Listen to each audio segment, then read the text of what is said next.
Connaissez-vous la différence entre le Black Hat Marketing, le Grey Hat Marketing et le White Hat Marketing?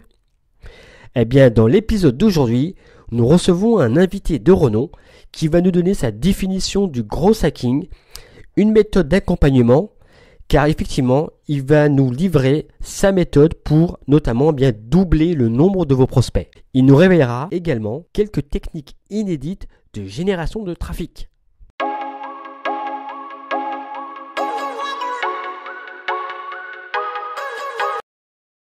Bienvenue sur cette nouvelle interview de Métro Sapiens. Aujourd'hui, j'ai le grand plaisir de recevoir Frédéric Canvet. Frédéric, bonjour.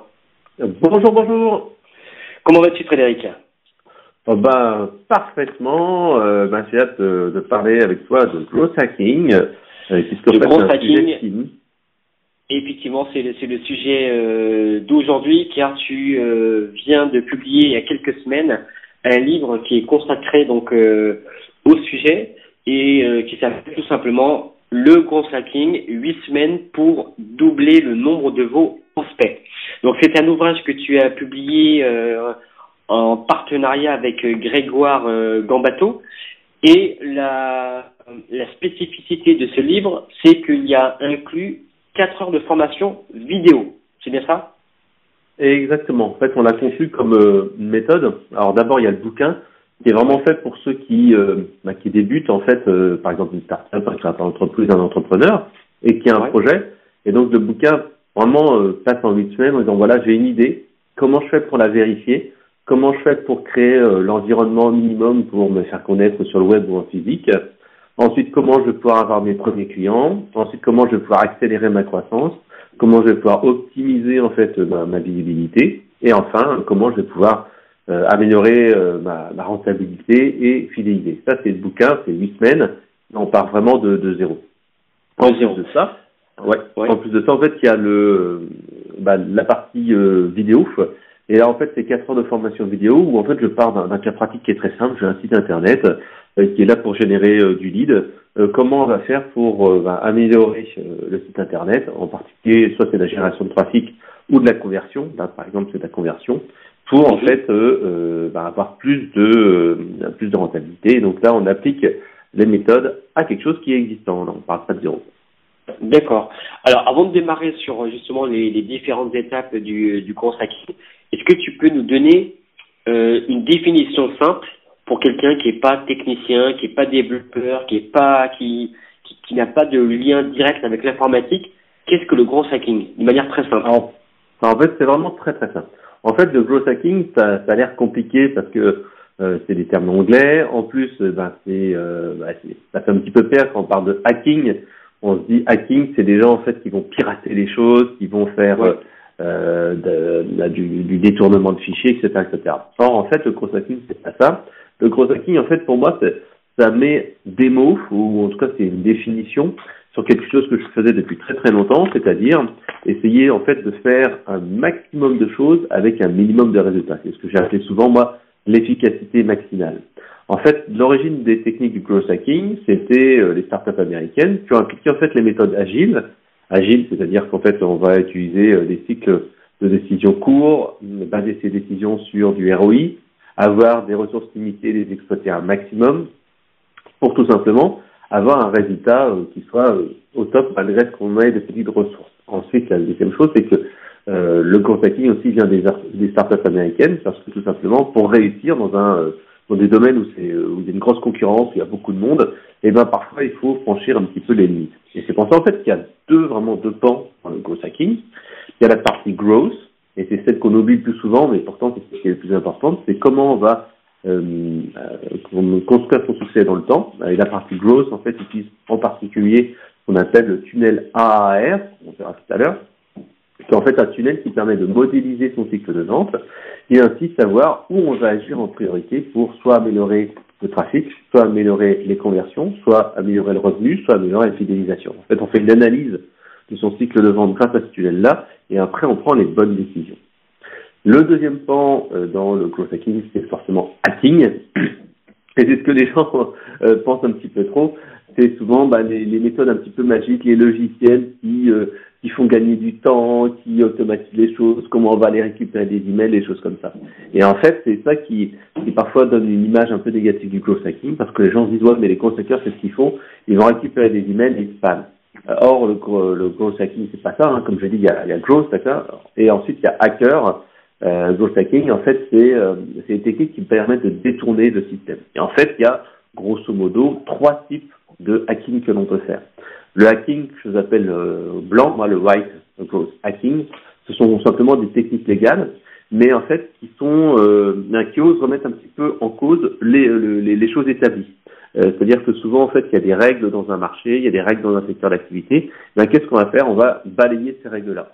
Si je donne en fait un parallèle avec le sport, c'est un petit peu comme la personne en fait qui a tout simplement révolutionné le saut en hauteur, Fosbury, qui a tout simplement remis en question le fait de faire un saut où on jetait la tête en avant ou les pieds en avant quand on faisait du saut en hauteur. Et lui, en fait, il a inventé le Fosbury Flop où on passe la tête à l'envers et on est retourné puis on atterrit sur le dos. En fait, lui, il a inventé le Fosbury Flop et c'est ce que j'appelle moi du white growth hacking, c'est-à-dire qu'on va remettre un petit peu en cause ce que tout le monde fait et on va repenser différemment. Donc ça, c'est le white growth hacking dans la partie hacking. Ensuite, il y a le grey, le grey growth hacking. Donc simplement, c'est des techniques à la limite du légal qui permettent en fait d'aller faire plus d'efficacité, oser détourner les règles. Par exemple, en fait, c'est des outils qui permettent pour l'instant et qui sont pour l'instant légaux d'aller récupérer des adresses professionnelles sur Internet, par exemple sur LinkedIn, ou c'est des outils qui permettent d'envoyer en masse en fait des emails à des emails avec un message personnalisé ou des choses comme ça. Également, le deuxième point, c'est ce que j'appelle moi le growth hacking gris. Ce sont des techniques qui ne sont pas illégales, mais qui sont à la limite, qui flirtent un petit peu avec les règles établies. C'est par exemple récupérer les adresses de ses contacts professionnels sur LinkedIn ou sur Facebook. C'est des gens qui ont accepté votre contact, qui ont accepté de recevoir des messages de vous sur LinkedIn, et en fait, vous prolongez cette conversation en utilisant une solution d'emailing, parce que bien sûr, sur LinkedIn, tout le monde ne va pas tout le temps, tout le monde en fait ne lit pas forcément ces messages, et que si vous envoyez un email, vous avez plus de chances de les contacter. Donc l'autre point, en fait, tout simplement, c'est le growth hacking. Alors, bien sûr, on peut utiliser aussi le grey growth hacking, par exemple, en allant retargeter sur Facebook les désabonnés de ces newsletters ou simplement les personnes qu'on a contactées aussi sur LinkedIn. Et on peut également leur envoyer des messages publicitaires via Facebook Ads, AdWords également, ça peut retargeter. Ça, c'est tout à fait légal, c'est un peu astucieux, mais ça va. Un autre exemple aussi, c'est par exemple sur Twitter. Normalement, Twitter a interdit d'utiliser des robots pour faire des messages de bienvenue, envoyer des messages en automatique. Pourtant, moi, je continue à utiliser un message comme Twakit, un outil comme Twakit, qui permet en fait d'envoyer des messages de bienvenue automatiques sur Twitter. Donc, ça fait gagner du temps. Et même si c'est illégal, il y a peu de chances quand même qu'ils me retrouvent parce que je fais un usage quand même qui est très simple. Et à la fin, il y a le growth hacking noir, le black hat growth hacking. Et en fait, ça, ce sont des techniques qui sont vraiment illégales dans une optique un petit peu pas vu pas pris, c'est-à-dire que c'est des gens qui disent de toute façon, moi, j'ai rien à perdre. Ce que je veux, c'est faire réussir ma startup où je pense pas au futur. C'est un peu la politique de la terre brûlée, un petit peu comme dans le référencement naturel. Qu'est-ce qui se passe dans ces cas-là? Tout simplement, ils vont par exemple aspirer des adresses de particuliers sur les forums, voler du contenu des autres, etc., etc. Voilà. Donc ça, c'est vraiment les 3 points du growth hacking. Et souvent, en fait, c'est plutôt les trucs un petit peu noirs et gris qui font un petit peu rêver les gens parce qu'ils pensent que c'est un petit peu des recettes magiques pour réussir. Or, en fait, on voit bien qu'il y a eu plein de solutions. Par exemple, en fait, tout le monde a en mémoire le succès de Airbnb. Tout le monde dit Airbnb, pourquoi ils ont réussi aussi bien? C'est parce qu'au début, ils ont pris en fait des photos de professionnels des appartements et comme ça en fait tout simplement ça fait des trucs très jolis, ça donnait envie aux personnes de venir dans un appartement. Ça c'est du growth hacking, on va dire blanc, tout simplement. On va dire c'est des techniques légales qui sont un petit peu originales, mais voilà, sans plus. Et par exemple aussi, Hotmail qui a mis PS I love you, I use Hotmail à la fin de tous ces messages, qui ont fait que les gens ont commencé à utiliser un petit peu Hotmail. Ça, c'est des techniques simples.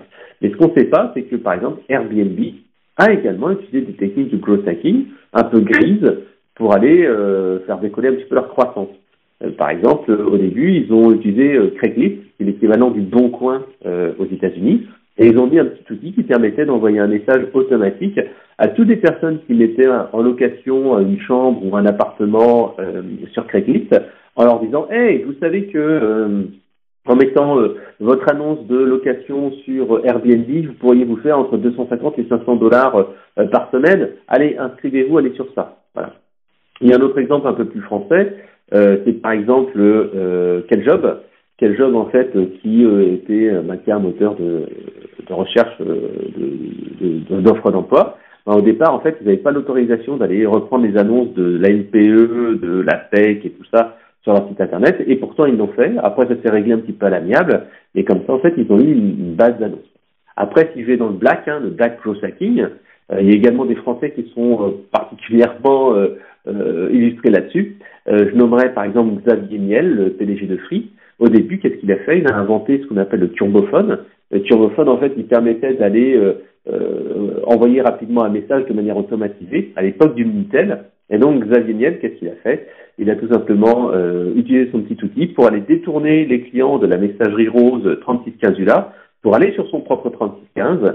Et comme ça, il a aspiré la clientèle de son concurrent pour faire son succès, gagner ses premiers millions et ainsi avoir le succès. Alors bien sûr, il a perdu son procès quelques années plus tard, mais entre-temps, il a fait fortune.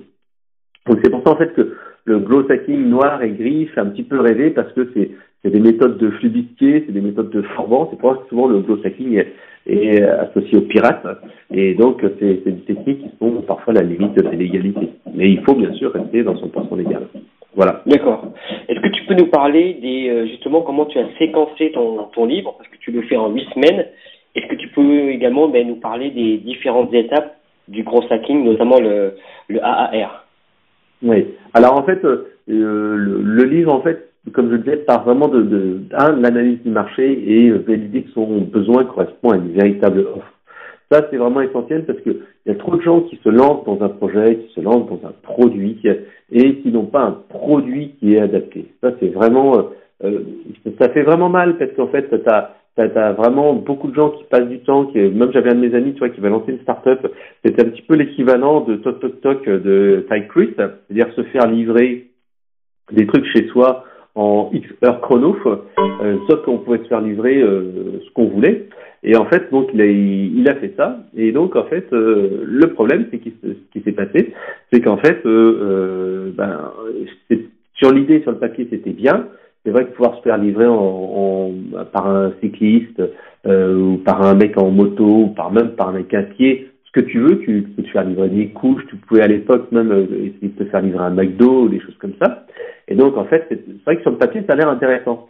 Sauf que, et il avait bien sûr passé du temps, il y a passé quasiment 6 à 9 mois, il avait utilisé des cartes de crédit prépayées, il avait acheté des sacs isothermes, bref, il avait vraiment fait tout un truc, il avait fait construire un site internet, et à chaque fois en fait il proposait aux gens son idée, tout le monde lui disait, même moi, ouais, je trouve que c'est une idée intéressante, mais bon, il m'a dit, tiens, utilise-le, je te donne un bon gratuit, mais en fait, ça me sert à rien, moi. Et en fait, il s'est rendu compte que malgré que l'idée soit intéressante, soit séduisante, personne n'était intéressé pour payer là-dessus. Et il y a passé 6 mois, 9 mois, dépensé plusieurs dizaines de milliers d'euros pour rien du tout. Donc c'est pour ça qu'il est important au départ, et ça fait partie de la base, de 1, définir son persona, donc son client type, et 2, d'aller tester son marché. Alors il y a des méthodes quantitatives qui sont expliquées dans le livre, et des méthodes qualitatives. Les méthodes qualitatives sont très classiques, c'est rencontrer des prospects, etc., et faire des maquettages. Qu'on appelle le MVP, le Minimum Viable Product, c'est-à-dire qu'on va faire une maquette qui ressemble à un produit fini, mais qui est uniquement basé sur une fonction principale, et on essaie de faire en sorte qu'il ait l'air le plus fini possible.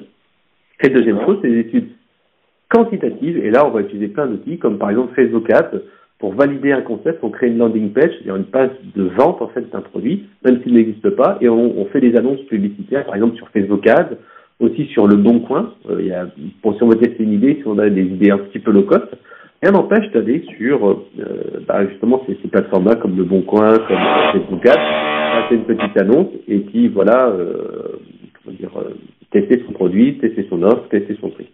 On peut également utiliser des outils de crowdfunding comme KissKissBankBank, comme Kickstarter pour tester une idée avant d'annoncer. Bref.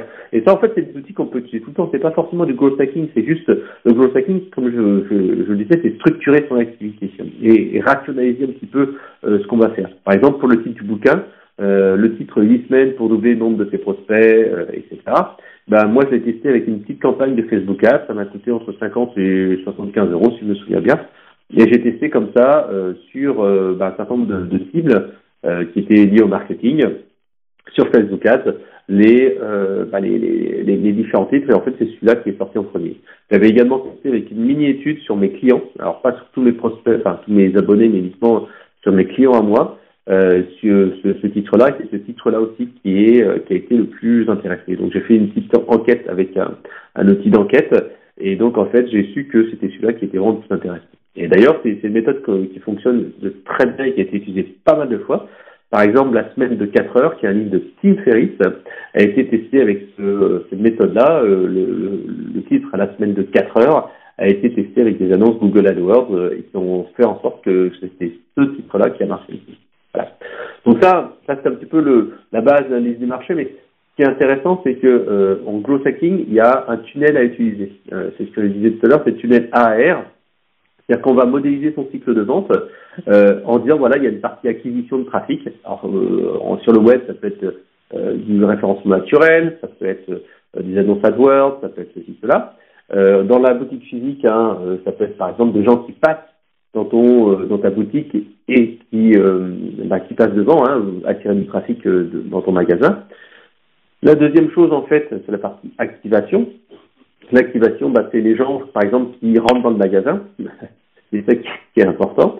Sur le web, en fait, l'activation, c'est par exemple des gens qui souscrivent à une offre d'essai. Si tu as une offre d'essai, des gens qui souscrivent à tes formulaires de livre blanc, par exemple, ou de demande d'information, etc., etc. En fait, c'est cette partie-là qui est le deuxième A. Donc, premier A, c'est acquisition. Deuxième A, c'est activation. Et donc, en fait, on va analyser, dire, voilà, tiens, j'ai un site Internet, j'ai 1000 personnes qui viennent sur le site Internet, voilà. Ensuite, il y en a, sur ces 1000 personnes, il y en a 100 qui remplissent un formulaire ou qui ouvrent un compte de démo. Ensuite, il y a le troisième point du tunnel, c'est le R comme rétention. Et à ce moment-là, c'est les gens qui continuent à utiliser le produit ou qui activent le produit, qui utilisent vraiment le produit. Qui reviennent régulièrement sur le site ou qui ou que c'est tout continuent à consommer. Newsletter. Tout à fait. Par exemple, ouais. Et donc ça, c'est encore un nouveau métrique. Après, en fait, souvent sur le web, il y a ce qu'on appelle le bouche à oreille. C'est le parrainage. Est-ce que, par exemple, si tu as une boutique physique, tu as une carte et tu dis, tiens, si vous parrainez une autre personne et que vous revenez et qu'elle revient dans le magasin, vous gagnez tant et elle gagne tant, ça c'est la recommandation. Et tu peux le faire sur le web également en disant, voilà, parrainer ou recommander notre produit à un de vos amis et vous avez le droit à X euros. Donc ça, c'est le système de bouche à oreille. Et le dernier point, c'est le R de revenu. Comment on va pouvoir augmenter son revenu? Par exemple, en augmentant le prix, en proposant des formules premium, en proposant des garanties remboursées, en proposant des formules accessoires, des accessoires, en proposant des services complémentaires, en proposant des abonnements. Donc en fait, le but, il est vraiment très simple. Quand on a une activité existante, on va se dire, OK, voilà mon activité. Par exemple, toi, on va dire que tu es consultant, que tu as un site internet et que tu as du trafic qui vient aussi par ton réseau, parce que souvent c'est ce qui compte beaucoup lorsqu'on est consultant. Tu vas dire, OK, d'accord, je m'appelle Nathanaël Ramos. Actuellement, en fait, on est en phase d'acquisition parce qu'on peut en fait diviser dans chaque phase, les fameuses 5 phases que j'ai données juste avant, créer des sous-phases. Tu dis, voilà, mon site internet, actuellement, il me rapporte, 2000 visiteurs par mois, ok. Le bouche à oreille, avec les gens que je rencontre, j'en ai à peu près, 10 par mois. Voilà. Ensuite, les gens qui, par exemple, me proposent un devis, via le site internet, je crois que j'ai 10 000. Sur les 1000, en fait, il y en a peut-être 3 qui me demandent un devis avec internet. Et au contraire, avec les rencontres physiques, j'en ai aussi 3. Voilà. Et donc, en fait, on voit tout de suite le taux de conversion entre les deux. Ensuite, on a la rétention. C'est les gens, en fait, qui, par exemple, commandent chez toi, commandent une prestation, on va dire, ou une première prestation. Et donc, à ce moment-là, ou ça peut être la phase d'activation, d'ailleurs. Le devis, ça peut être juste... le devis, ça peut être la phase d'activation. Mais on va dire, pour toi, la phase de rétention, c'est comment les gens, en fait, vont commander. Donc, par exemple, sur les 3 devis du site web, il y en a qu'un qui est accepté. Sur les 3 devis de la rencontre physique, tu en as 2. La recommandation, c'est le bouche à oreille. On va dire que tu n'en as pas du tout parce que tu vas pas mettre en place de recommandation, donc tu es à 0. Et les revenus, un client sur le web, il te rapporte peut-être 1000 euros, et un client physique t'en rapporte 3000. Et donc là, tu as tes différents métriques, et tu peux te dire, ok, d'accord, quel est l'endroit sur lequel, en fait, je vais pouvoir agir et qui va me permettre d'améliorer le plus ma rentabilité. Alors là, bien sûr, c'est un exemple très théorique, mais on peut se dire, tiens, sur les 1000 visiteurs, tu n'as que 3 devis. Par contre, sur les 10 personnes que tu rencontres, tu as 3 devis en physique. Donc, où tu peux avoir le plus d'efficacité pour augmenter ta rentabilité? C'est peut-être te dire, tiens, c'est peut-être sur le web, sur les 1000, je devrais peut-être en avoir un peu plus. Et donc, à ce moment-là, tu dis, qu'est-ce que je peux faire?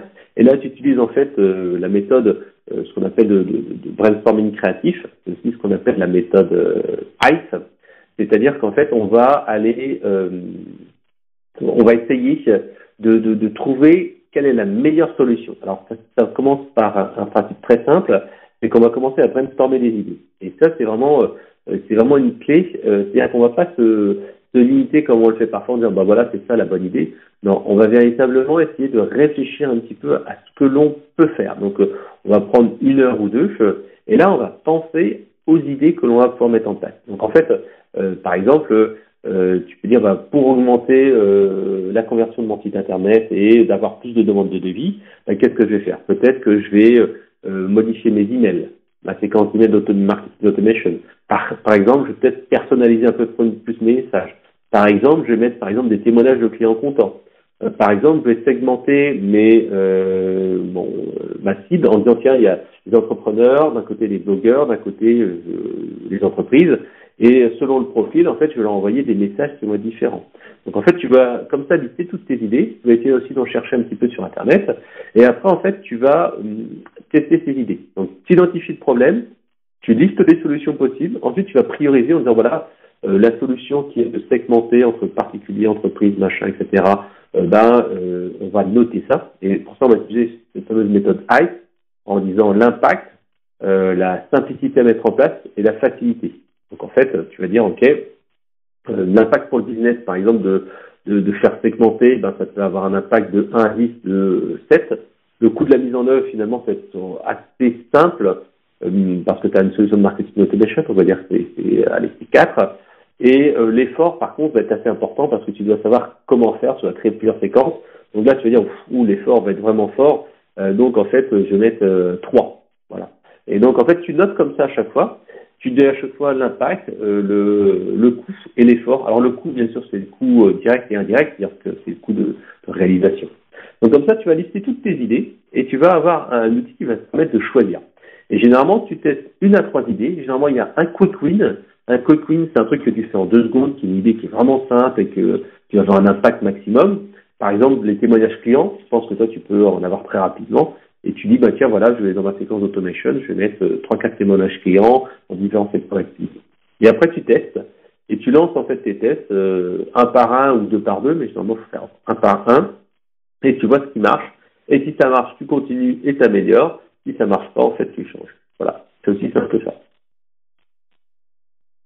D'accord. Et donc, du coup, il faut bien procéder étape par étape. Ça sert à rien de faire venir du trafic massivement sur ton site si tu n'arrives pas à les retenir, si la conversion n'est pas bonne. C'est bien ça? Oui, tout à fait. Parce qu'en fait, c'est souvent en fait le leitmotiv d'entrepreneurs, de sites internet, des gens comme ça, c'est qu'ils disent, de toute façon, moi, ce qu'il me faut, c'est toujours plus de prospects. Or, en fait, on se rend compte que souvent, le problème, c'est pas avoir plus de prospects. Le problème, en fait, c'est d'avoir une meilleure conversion. Et moi, d'ailleurs, c'est ce que j'ai travaillé sur mon site internet. Pendant longtemps, en fait, moi, j'ai eu un objectif, c'est minimum 100 leads par jour sur mon site web. Voilà. Et donc, en fait, je me suis dit, mais comment je peux faire pour avoir plus de prospects, plus de ventes? Et donc, à un moment donné, je me suis dit, bah tiens, je vais écrire plus d'articles de blog et je vais, comme ça, en fait, avoir plus de prospects. Et puis après, je me suis rendu compte que finalement, non, c'est pas la meilleure solution. Il valait mieux travailler sur la conversion. Alors, qu'est-ce que j'ai fait? J'ai utilisé d'abord un outil qui s'appelle Temthrive et qui me permet de créer des formulaires qui soient beaucoup plus sexy, beaucoup plus jolis. Et donc, tout de suite, c'était déjà mieux. Ensuite, j'ai testé en A/B testing 2 versions de formulaire. C'est-à-dire que j'ai testé une version de formulaire avec un titre différent, avec une image différente. Et en fait, comme ça, je me suis rendu compte du visuel qui était plus intéressant. Il y en a un où ça faisait 38% de conversion en plus. Donc en fait, 38%, c'est quasiment 40%. Donc c'est quasiment la moitié en fait de prospects en plus, quoi.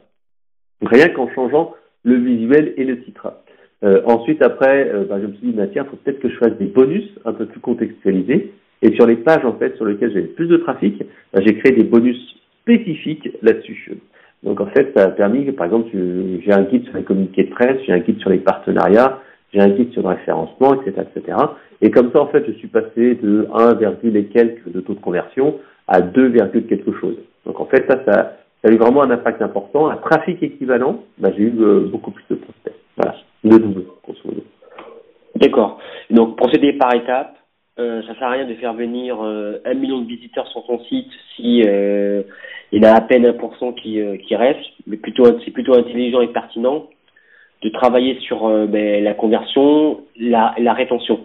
Et comment est-ce que tu as travaillé, toi, personnellement, sur ton site, qui est conseilmarketing.fr, la recommandation, par exemple?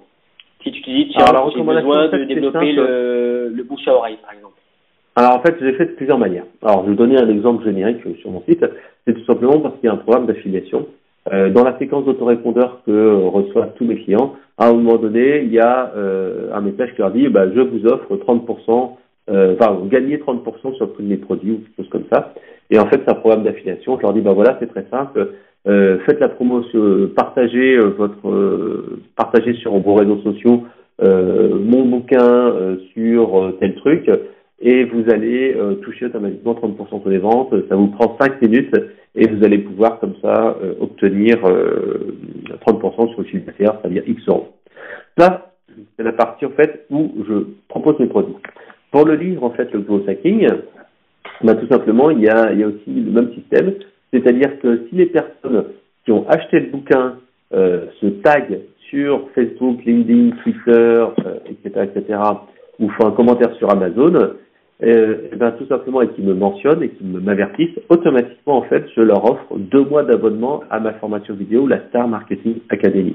Donc ainsi, en fait, comme ça, j'ai eu plusieurs posts qui ont eu une centaine de likes par d'autres personnes qui ont relayé l'information auprès de leur communauté.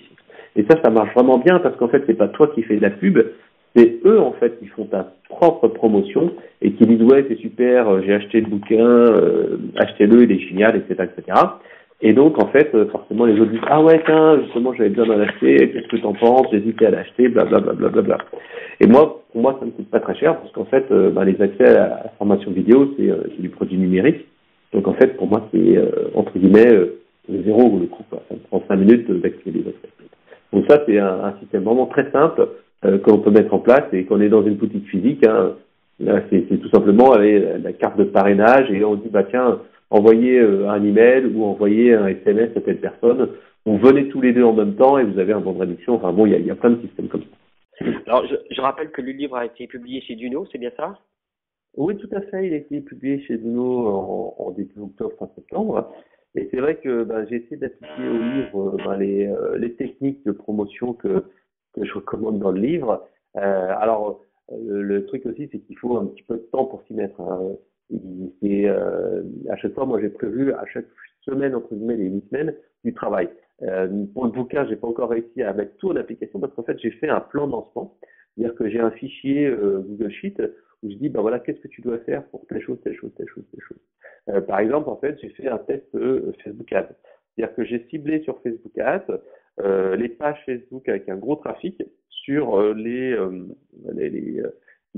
pages, par exemple, sur le marketing, sur des grands sites de marketing qui sont concurrents, entre guillemets, des miens, ou sur des gens des pages en fait qui parlent de growth hacking, et tac, en fait, j'ai fait de l'annonce Facebook Ads là-dessus. Alors, ça donnait un résultat correct, mais pas dément, parce qu'en fait, je pense que le coût en fait du bouquin qui est de 24 euros et le fait que ce soit un bouquin papier et qui est peut-être un petit peu compliqué à vendre par rapport à la cible, ce qui marche bien sur Facebook, c'est des petites offres d'émotion, des trucs simples à faire. Et ça, c'est vrai que comme Facebook, les gens sont pas là pour acheter, c'est un peu plus compliqué que de tout simplement avoir une offre à 1 euro par exemple. Et ça marche pas mal.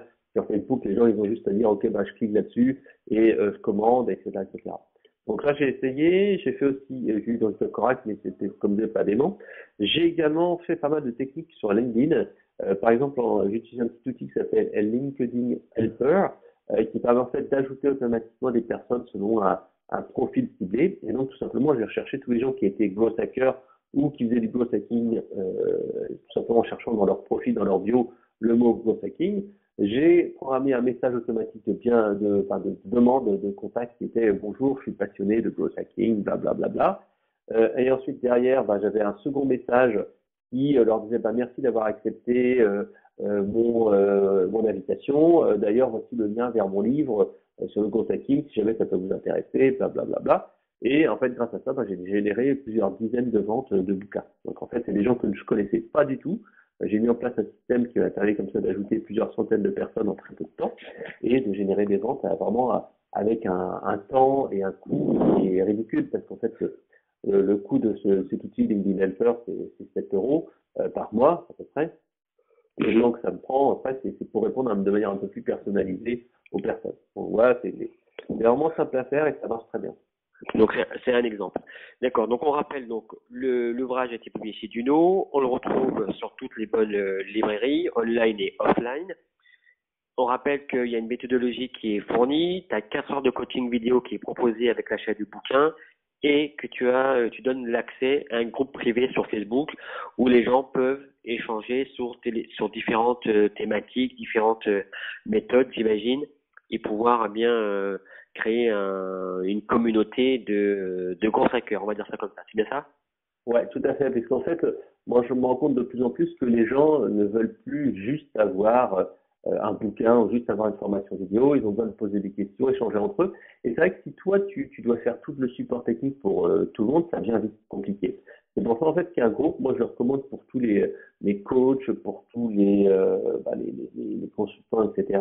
Parce qu'en fait, après une formation, ça permet aux gens de se retrouver, de discuter avec eux. Et puis après, comme en fait un groupe Facebook permet en fait de pousser de l'information, moi j'y pousse de l'information régulièrement. Alors des informations à valeur ajoutée, parfois c'est des promos, et en fait on voit qu'il y a un esprit de communauté qui est vraiment très bien. Par exemple, j'anime donc mon groupe de clients qui est sur Facebook et qui me permet comme ça en fait d'aller régulièrement publier de l'info, parler de mes produits. Et je vois qu'à chaque fois que je fais une publication, derrière, je génère des ventes de mes produits ou des visites sur les liens que je poste.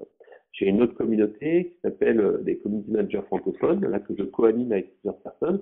Et là, en fait, comme c'est un sujet qui est vraiment à la mode, il y a plusieurs milliers de personnes, et c'est vrai qu'il y a beaucoup d'engagement, il y a beaucoup de réponses, et ça, c'est intéressant pour être reconnu comme un expert.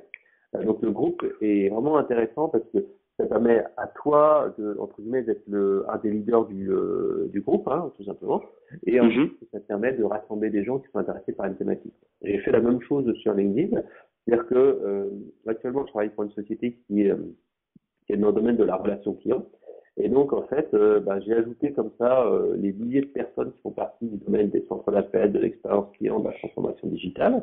Et ensuite, en fait, j'ai créé, en plus de ça, un groupe privé sur LinkedIn qui s'appelle les responsables de l'expérience client et qui me sert en fait à ajouter, à proposer les gens de rejoindre ce groupe-là. Et ensuite, après, moi, je publie de temps en temps, pas trop souvent justement, c'est de manière plutôt ponctuelle, c'est une fois par semaine, maximum 2 fois par semaine, un petit contenu à valeur ajoutée vraiment intéressant qui est fait par moi ou par des partenaires, où je fais des invitations en fait pour participer à des web séminaires. Et là, je me suis rendu compte en fait qu'il y avait un taux de lecture qui était important, on arrivait à fédérer une communauté, etc., etc. Même s'il y a moins de participation que sur Facebook, les échanges, les participations, les réponses, c'est vraiment sur Facebook. Et sur LinkedIn, on peut comme ça, entre guillemets, créer une petite communauté, faire en sorte que les gens reçoivent après des messages, parce qu'en fait, tu peux envoyer une communication via la fonction newsletter, où simplement ils reçoivent automatiquement une alerte. Donc ça, c'est des trucs qui sont vraiment très simples et qui marchent bien. Donc, un exemple, donc, un levier qui te permet, grâce à la technologie, de créer une communauté autour de toi, qui va s'auto-réguler, qui va s'entretenir, et qui te permet également d'avoir le positionnement d'expert. Oui, tout à fait. Alors, il y a plein de gens qui te diront là, dans ce que je présente moi, c'est pas du growth hacking. Alors, pourquoi? Parce qu'en fait, il y a plein de gens qui me disent, ben voilà, le growth hacking, pour moi, c'est des outils, c'est des logiciels, c'est faire du script. Hein. Dans le livre, en fait, on en parle un petit peu, mais j'ai pas voulu que ce soit 100% du livre. Parce qu'en fait, t'as un autre bouquin qui est paru sur le growth hacking et qui était très centré sur l'aspect technique.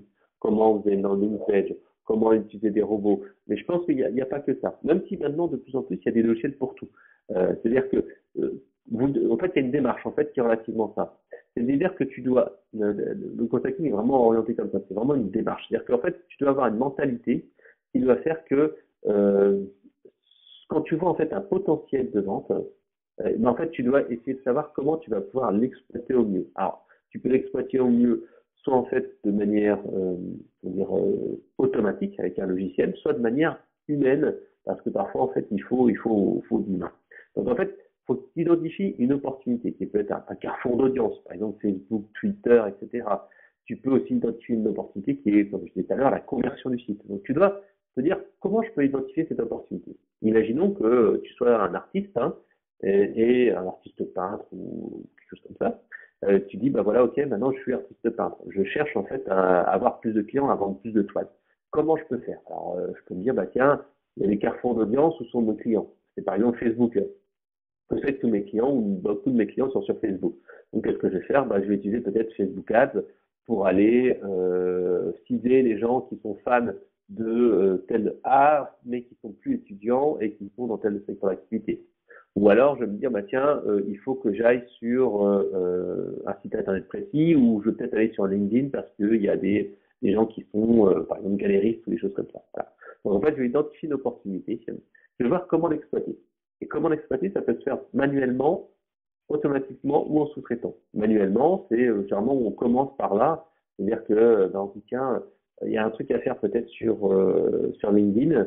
Je vais peut-être ajouter comme ça manuellement une dizaine, une vingtaine de personnes et je vais voir un peu ce que ça donne. Et si ça marche bien, après, soit j'automatise en utilisant un logiciel comme LinkedIn Helper, hein, comme je le disais, ou Twakit sur Twitter. Et donc, à ce moment-là, je vais automatiser un petit peu mes messages en mettant un petit peu d'humain. Ou alors, je vais pouvoir automatiser les choses en les sous-traitant. C'est-à-dire que je vais prendre, par exemple, quelqu'un en offshore qui va le faire pour moi. Je te donnerai un exemple. Il n'y a pas très longtemps, en fait, je vends, par exemple, des chatbots et je vends des solutions de contrôle d'appel, etc., etc. Il y avait une conférence qui avait été animée par un syndicat qui est assez connu, une association qui est assez connue. Et en fait, tout simplement, moi, je pouvais pas m'y rendre parce que j'ai pas le temps, mais je me suis dit, ça serait quand même pas mal de pouvoir contacter ces gens-là parce que ils sont intéressés. Il y a vraiment une opportunité. C'est des gens qui vont à une conférence physique sur le domaine du chatbot. Je suis sûr qu'il y a des gens là-dedans qui ont un projet. Donc, comment je fais? Soit, en fait, je pouvais manuellement les ajouter un par un. Le problème, c'est qu'en fait, sur le site justement où il y a cette conférence, il n'y avait pas marqué le nom, prénom de la personne, mais il y avait marqué le prénom, l'initiale et son poste. Et je crois qu'il y avait même marqué le nom d'entreprise. Et donc, je me dis, bah tiens, soit en fait, je vais l'automatiser, je vais lancer une petite routine qui va faire que je vais rechercher le prénom, le nom, l'initiale du nom, plus le poste et l'entreprise, et je vais aller essayer de chercher dans Google, voir si c'est cette personne dans LinkedIn, etc., etc. Ou alors, voilà, comme j'avais que 300 personnes qui participaient à cet événement-là, je l'ai tout traité. J'ai fait passer ça à mon assistante offshore, qui est Madagascar, et je lui ai dit, tiens, voilà le fichier de tous les participants, est-ce que tu peux les ajouter en leur disant un petit bonjour avec tel message? S'ils existent déjà, à ce moment-là, tu laisses tomber, ou tu mets un petit message en tiens, voilà, je ne peux pas venir à l'événement, mais si vous souhaitez parler de chatbot, avec plaisir, etc., etc. Et si tu ne trouves pas, tu ne trouves pas. Voilà. Donc, ça, c'est comment l'exploiter. Puis après, tu fais, comme j'ai toujours un test. Généralement, tu testes un peu au départ de manière manuelle ou de manière un petit peu rapide. Si après tu analyses les résultats et si c'est intéressant, tac, tu continues. Et après, ce qui est important, c'est de dire comment on va pouvoir industrialiser ça. Parce que souvent, en fait, le problème de faire à la main ou des choses comme ça, c'est qu'on va encore rester dans du manuel, on va devoir le faire, on ne peut pas en fait avoir quelque chose qui va monter en puissance et le reproduire ailleurs. C'est pour ça que souvent on parle le hacking est souvent lié à des logiciels qui permettent d'automatiser les choses. D'automatiser, de gagner du temps. Voilà, mais il faut pas non plus trop automatiser, parce que si tu automatises de trop, après ça fait robot, et tu manques en fait des conversions, parce que les gens n'aiment pas parler à des robots, hein, ils sont là pour parler à des humains, il faut une émotion et tout ça. Voilà. Et qu'en plus, sur certaines plateformes, on peut être détecté, et donc du coup, tu peux être banni de sites comme LinkedIn, par exemple, que tu as cité, parce ou Facebook, parce que la plateforme détecte que l'activité n'est pas, enfin, humainement, c'est pas possible d'avoir traité autant de données sur la plateforme Facebook ou alors LinkedIn. Exactement. D'accord. Donc c'est surtout une mentalité. C'est une méthodologie à suivre. C'est une méthodologie. Mais c'est pas la panacée. C'est pas une baguette magique qui va permettre de transformer sa start-up ou son activité en un nouveau succès financier. Non, parce avant tout, il faut falloir ton produit. Oui, il faut valider le produit, il faut que ça réponde à un besoin qui est clairement identifié et comme tu l'as dit, bien cibler ces personas. Donc tout ça, tu le décris dans ton livre. Ouais, une dernière idée peut-être que tu souhaites partager par rapport au gros hacking. Alors, par rapport au gros hacking, je dirais que ce qui est important, c'est de se lancer, tester les choses. Le gros hacking, c'est être curieux parce qu'en fait, il y a plein de choses qui évoluent tout le temps, à la fois en termes de réglementation. Par exemple, là, il y aura la loi RGPD en mai 2018, qui va interdire après l'envoi d'emails même à des professionnels qui ne sont pas sollicités. En revanche, il y a plein de nouvelles techniques qui sortent tous les jours. Souvent, le gros hacking, c'est d'essayer d'utiliser entre guillemets avant les autres des techniques ou des outils qui sont plus pertinents. Par exemple, moi sur mon site internet, ça fait un an et demi que j'utilise un outil de notification par le navigateur, ça s'appelle Push Response. En fait, je vais te donner le nom, ça s'appelle Push Engage, excuse-moi, avant j'utilisais Push Response, mais maintenant c'est Push Engage, et c'est un petit outil qui coûte quelques dizaines d'euros, et en fait ça fait une petite notification sur ton navigateur, et en fait moi, si on va sur mon site pour la première fois et qu'on est sur Chrome ou sur Firefox, et ben on dira j'ai quelques super conseils à vous donner, cliquez là-dessus. Et en fait, c'est une petite notice. Après, moi, j'envoie à peu près une fois par semaine un article de contenu à forte valeur ajoutée. Et donc, en fait, tout simplement, on arrive quand même à des résultats qui sont assez sympas, puisqu'en fait, ça arrive grosso modo à 10% de taux de clic, qui est quand même assez sympa pour un utilitaire qui se prend, on va dire, qui fait, une demi-heure à l'installer. Et ensuite, ça marche en automatique, tout seul, tu crées une alerte de temps en temps. Donc, c'est pas mal, 10% de clics, c'est assez sympa. Et moi, ça m'envoie, en fait, à chaque fois de nouvelles personnes, en fait. Là, par exemple, mon dernier truc que j'ai envoyé hier soir a fait 8% de clics, celui d'avant était 11%. Donc, il y a quand même des taux qui sont assez sympas. Quant à, là, pour l'instant, je peux être à 600 abonnés, je crois, parce que je l'ai remis en place il n'y a pas très longtemps, parce qu'en fait, j'ai changé de solution technique et autres était un petit peu devenu obsolète. Et donc, en fait, c'est vraiment un moyen supplémentaire. Par exemple, aussi, faut utiliser actuellement les messages vocaux. Les messages vocaux qui sont assez intéressants. C'est-à-dire que c'est des messages que tu préenregistres. D'accord. Tu ne vas pas personnaliser, mais tu fais un message vocal. Par exemple, bienvenue, merci d'avoir acheté mon produit. C'est super sympa. N'oubliez pas que vous avez le support technique et le groupe privé sur Facebook. Et ce qui me fait aussi super plaisir, c'est que vous mettiez un petit avis sur la boutique ou sur tel truc. Et en fait, ce message préenregistré est envoyé de manière automatique à ton fichier que tu envoies. Et on dit à tes clients, tes nouveaux clients, ça tombe automatiquement sur le répondeur sans que ça sonne. Et donc la personne a l'impression que tu as laissé un petit message. Or, en fait, non, tu vas pas laisser un message, c'est un message automatique et ça marche très bien. Il n'y a pas très longtemps, je me suis fait même prendre avec un expert aussi en médias sociaux, hein, c'est Luc Jovard de YouCatchIt. YouCatchIt, c'est le U, YouCatchIt. Et en fait, lui, comme ça, il m'a envoyé un petit message en me disant, bah tiens, merci de m'avoir contacté, blablabla. Bla, bla, bla, bla. Et en fait, je me dis, bah tiens, c'est marrant, je n'ai pas vu le message passer. Et c'est qu'après, je me suis rendu compte, mais merde, c'était un message automatique. À chaque fois qu'il y a un nouveau contact sur LinkedIn et qu'il a un numéro de téléphone, bah, il envoie comme ça ce petit message de bienvenue. C'est un message préenregistré, il remplit un fichier Excel, il envoie à son prestataire, et tac, ça va automatiquement alimenter sa base. Donc, c'est vraiment un truc tout con, et il y a plein de méthodes comme ça. Alors, faut toujours tester, il faut pas non plus s'éparpiller, mais il faut tester un peu tout ce qui sort. Ouais, prendre quelques outils qui conviennent à soi, auxquels on est à l'aise, qui conviennent à l'activité et à nos clients, pour pouvoir ensuite comme tu l'as indiqué, l'industrialiser. On répète le nom de ton ouvrage, très très intéressant, que moi j'ai apprécié.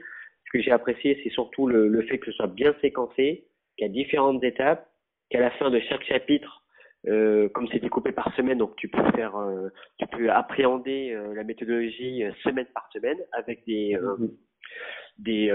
to-do, des devoirs à faire entre guillemets, qui permettent de monter en compétence petit à petit sur la partie gros hacking, et que tu as le site avec des vidéos, que tu as un groupe privé. Donc tout est fait pour justement rendre l'acquisition de cette compétence, parce que je pense que c'est une vraie compétence, un vrai facteur différenciant pour les entrepreneurs, les coachs, tous ceux qui souhaitent acquérir ce fameux statut d'expert. En tous les cas, c'est ce positionnement-là. Ça leur permet justement très rapidement, plus rapidement qu'auparavant, de se distinguer de la masse. Donc, le gros hacking, 8 semaines pour doubler donc le nombre de vos prospects. Donc, un ouvrage donc de Frédéric Canvet. Il y a aussi le site Trafic Commando, c'est ça? Oui, tout à fait. Ça, c'est le site, en fait, le club privé, puisque je n'ai pas réussi à tout mettre dans le bouquin. Et donc, ouais, sur ce site privé, en fait, vous avez accès aux 4 heures de vidéo. Il y a des contenus supplémentaires qui n'ont pas pu être... qui permet de remettre à jour régulièrement quand tu découvres une nouvelle pépite, un nouvel outil. Et donc, tu le mettras donc à l'intérieur de ce site internet. Merci beaucoup Frédéric pour le temps que tu nous as consacré pour cette interview. J'espère que ça pourra intéresser les différents auditeurs du podcast, et je mettrai également cela sur YouTube. Et puis donc traficcommando.com, et également ton site, ton vaisseau amiral, conseil au pluriel marketing.fr. Et on te retrouve également sur LinkedIn, sur lequel tu es présent également. Donc on pourra tout simplement t'envoyer une invitation pour se connecter avec toi. Merci beaucoup Frédéric. Tout à fait. Et je te dis à très bientôt. Au revoir. À très bientôt. Au revoir.